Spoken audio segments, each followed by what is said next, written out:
Saudari-saudaraku yang terkasih dalam Kristus, dalam Injil hari ini, Yesus menghibur para murid dan meyakinkan para murid bahwa mereka akan berduka cita, akan menangis, tetapi akan juga kemudian mengalami sukacita, berubah menjadi sukacita dan kegembiraan, karena Tuhan senantiasa menyertai mereka, menyertai para murid, dan juga menyertai kita semua untuk terus-menerus berani menjadi saksi atas Kristus yang bangkit.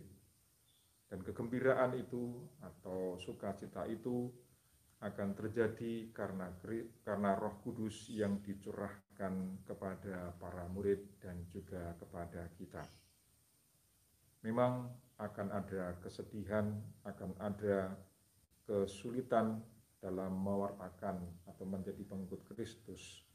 Ada tantangan untuk setia, ada godaan untuk taat kepada Allah.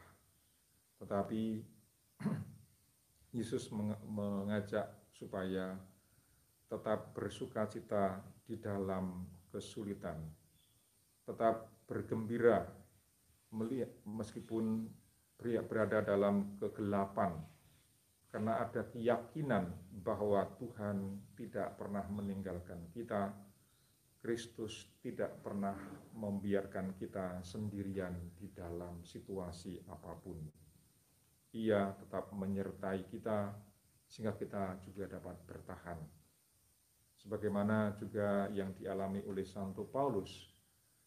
Santo Paulus pun juga merasa yakin, seperti tadi dikatakan bahwa ada suatu keyakinan dalam diri Santo Paulus.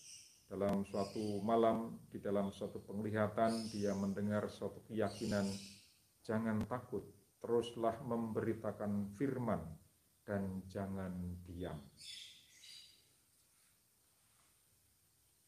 Keyakinan bahwa Tuhan menyertai itulah yang membuat Santo Paulus berani mewartakan iman.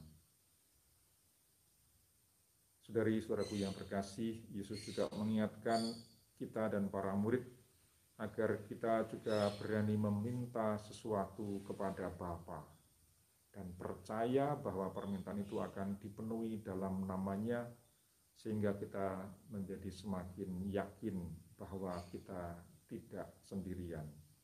Kita diajak oleh Yesus untuk selalu berani minta kepada Bapa, karena Bapa adalah Bapa yang Maha Pengasih.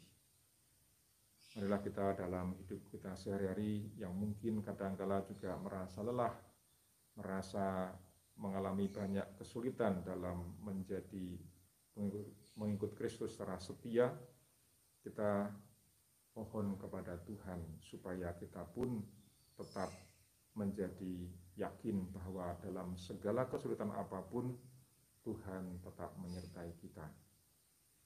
Dalam hari-hari ini kita diajak untuk melakukan novena Roh Kudus.